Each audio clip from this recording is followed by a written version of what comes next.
Jeff does this song better. So He good. does. And I hate to step on his toes with something like that because he does it so well. Right. How do we even want to attempt? So, but thank you. Love all the music. These are all the Jeff classics right now, the tried and true. So welcome back to the Gunslinger Syndicated Radio Network. And we are a Fun with Firearms show, and we are taking your calls this last half hour. Half an hour. We are at the bottom half of our second power packed hour. So you know what? Let's have our friend give us the number. Hey, Leon, do you mind giving us the number? That number is 866-870-5752. Again, 866-870-5752. Why does that always put such a smile on my face? It never fails. Right? And you know, it's kind of nice because Jeff isn't here. Got to hear him in the background right there. Like he was right here. Like the whole team was gathered around. So you guys, if you have your questions on firearms, again, if you have any questions on the auction, I know Jeff's not here, but we do have a good experience of working with him at the auction.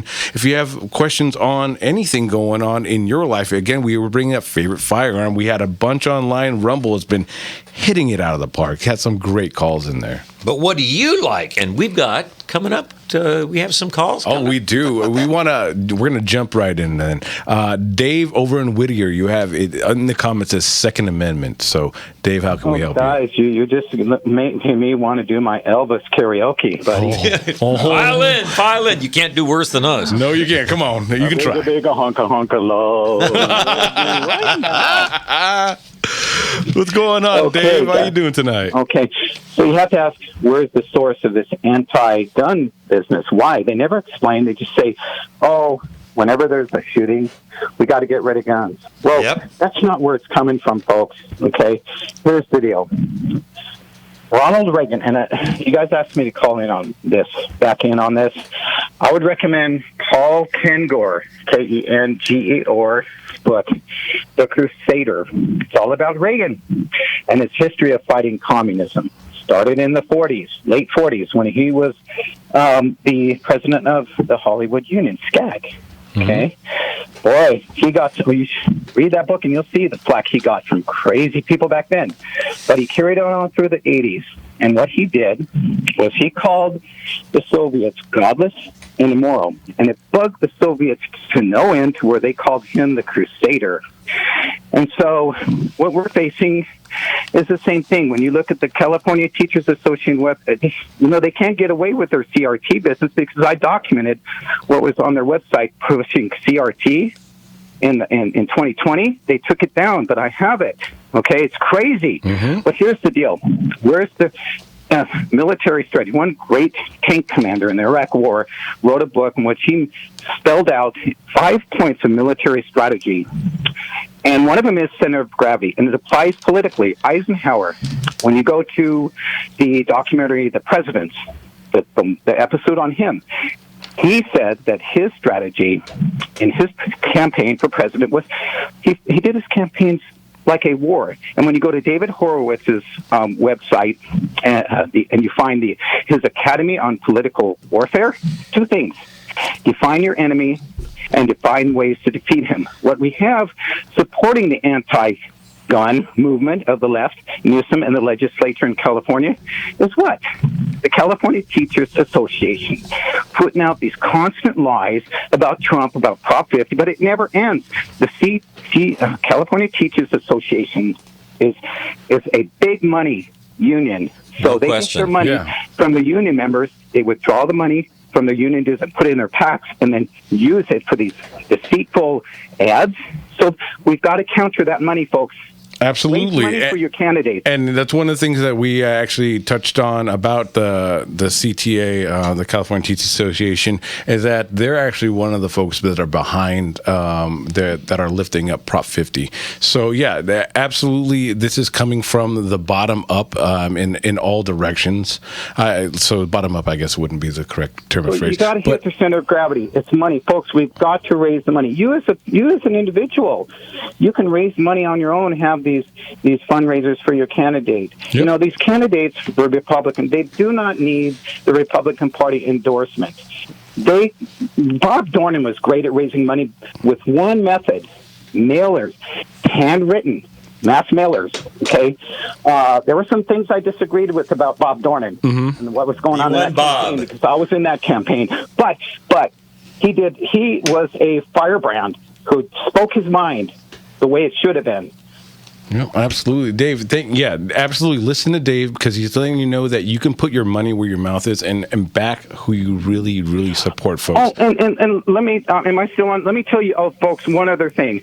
I've studied campaign finance. What you can do as an individual, you can spend up to $2,500 of your own money doing campaign, any individual in the community, any citizen, without reporting. Once you hit $2,500, you have to start reporting your money. But you can continue to do that as an independent expenditure campaign as one person, and then you can continue to report your money and spend all the money you want to campaign against these Democrats, okay? Right. But you cannot coordinate with the candidate who you are promoting. If you do, you're under the contribution limits to that campaign, all right? But you can go up to $2,500 without reporting. Simple Xerox flyers in your community. Yeah, you use your resources, folks. Thank you, Dave. You guys remember what Dave's saying. Use your resources. Put your money where your mouth is, and advocate for whoever your political. Pick up a phone. Drive somebody, share opinions. Don't be afraid to talk about politics. Politicians love it when you don't. Yeah. But back to firearms. Yeah, thank you again, Dave. God bless you, and everyone take his words to heart, and let's go and help out the people we're promoting, okay, folks? Thanks, Thank you, Dave. guys. You have a good night. ball, God man. bless you. All right, you know what? Let's jump right into another one. We have Sean over in Covina. Hey, you have your favorite gun, Sean?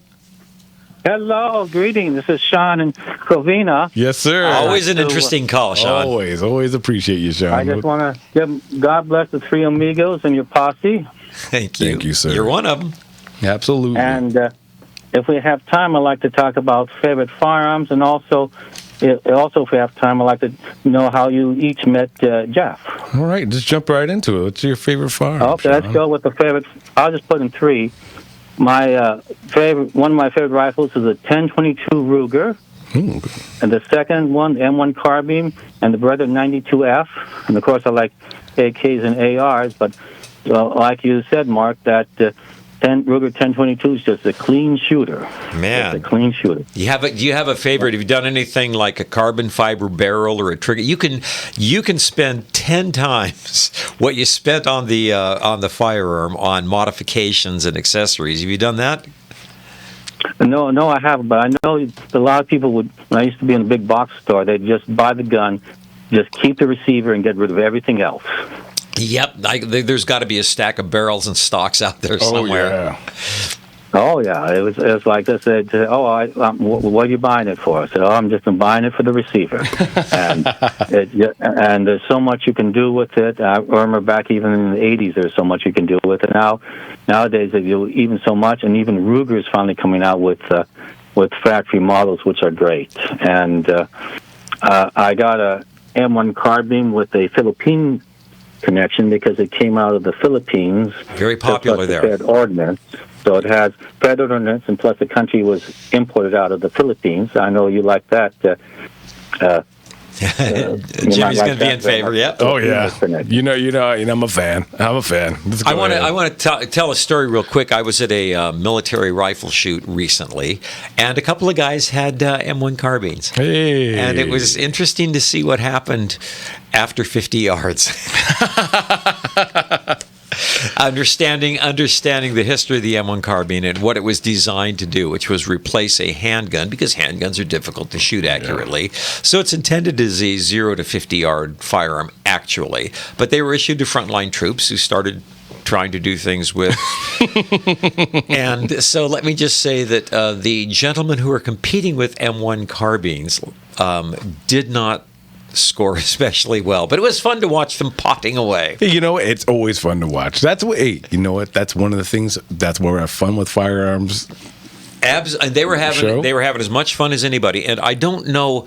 It's funny you say the 10/22 and the M1 carbine, Sean, because they both handle kind of the same, don't they? Oh, yeah. And they both kind of scream, "Pick me up, chew me, go ahead." It's like a baseball, throw me, do it. That's all they want to do. They want to be shouldered. They want to sit there and be held and be produced. They want to be fired. So yeah, absolutely love those shouts, Sean. And you know what we'll do? Go ahead. And you know my age when I say the Beretta 92 because I just love that firearm when it came out. Tell me what it is, because that is about the biggest way to get 15 rounds into a magazine that I've ever seen. Tell me what it is that you like about the 92. Well, I got it back in the 80s when I went from shooting my brother's Model 19 Smith & Wesson to action job Beretta, and all of a sudden I found, I'm hitting the targets very well. Oh, nice. Listen, there's a lot to love in that. And in those days, there's no CCWs. You had to be was it a member of was it Congress or the Democratic Party or a movie star to get a CCW? Yeah. Right. Named Metro-Goldwyn Mayer or something, yeah. Yeah. No, absolutely. And you know what we'll do? We're going to, because we have a couple calls lining up already, and we have about 2 minutes in this segment, so we'll jump into the next calls. But we're going to let you go right now, but we'll give you our little stories before we get into the break about when we first met Jeff. All right, Sean? Will do. Wonderful. Thank you so much. God bless you, Sean. Always great hearing from you. I always appreciate it. Okay. God bless all of you, too. Yes, sir. Thanks, brother. All right. I got about a minute left. Well, first off, just real quick, I'm actually Jeff's son, Jimmy, is actually one of my best friends. I've known him since I was about 10 years old. We went to junior high together. Jeff gave me a job at the pizza store that he kind of created. I helped out the Bada Bing, helped out there, and then ever since I've been working at the auctions for the last about 15, 20 years, and worked at the shop, and he's always been, I used to call him my gunfather. So, yeah, absolutely. I've known him for quite some time. And I hear the music, so pick me up when we come back. All right. You guys are listening to the Gunslinger Syndicated Radio Network. Again, our telephone number, if you want to get in for the last segment, 866-870-5752. We'll see you in a bit.